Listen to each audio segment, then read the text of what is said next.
For more than a decade, Nigeria's northeast has been reading with crisis, and available statistics reveal that the development is gearing towards famine. To this end, members of the G7 countries have pledged to donate the sum of $382 million to avert the looming crisis. Our correspondent Nafisa Bello tells us more. Addressing newsmen on the launching of the new G7 Compact on Famine Prevention and Humanitarian Crisis in the Northeast, the British High Commissioner to Nigeria, Katrina Lang, with a promise to continue to support government in tackling crises and conflicts, say the G7 is deeply concerned about the situation in the Northeast, hence the commitment. We are facing an unprecedented humanitarian crisis globally, resulting, as I mentioned, from the triple threat of conflict, climate change and COVID. This means the risk of famine is now a devastating reality for many vulnerable populations, including in northeast Nigeria. We are deeply concerned about the situation. 8.7 million people need assistance in northeast Nigeria. 1.9 billion people have been displaced because of the conflict. And because of the conflict, we are seeing alarming rates of malnutrition and elevated risk of famine. So we've come together as the G7 with a commitment to address the immediate crisis, but also to tackle the root causes of the famine.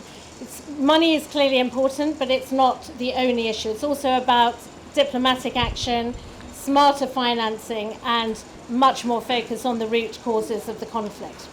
World Bank Country Director for Nigeria, Shubham Chaudhary, and some G7 members present at the event emphasized on the commitment. They used the opportunity to seek for more collaboration, saying that money alone cannot do it. Water scarcity.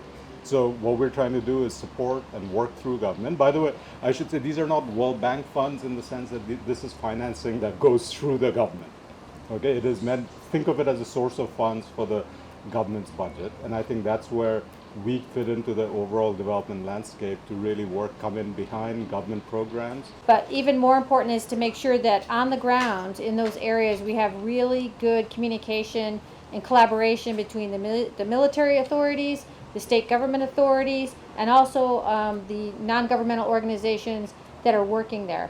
Everyone has to be on the same page. The Minister of Humanitarian Affairs, Disaster Management and Social Development, Sadiya Umar Farouk, represented by Umar Binder, National Coordinator, National Social Investment Program, promised to partner and cooperate with the G7 countries for humanitarian activities. So on behalf of the government, and most importantly, Her Excellency, the Minister of the Ministry of Humanitarian Affairs, Disaster Management and Social Development, who I'm representing here, we will partner with you very, very closely.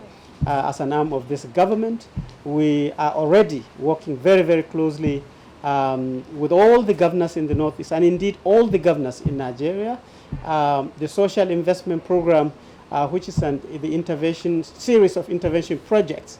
G7 countries comprise of the world's largest economies, which include the UK, Japan, Germany, US, Italy, Canada, and France. Nafisa Bello, reporting for Clearview Television.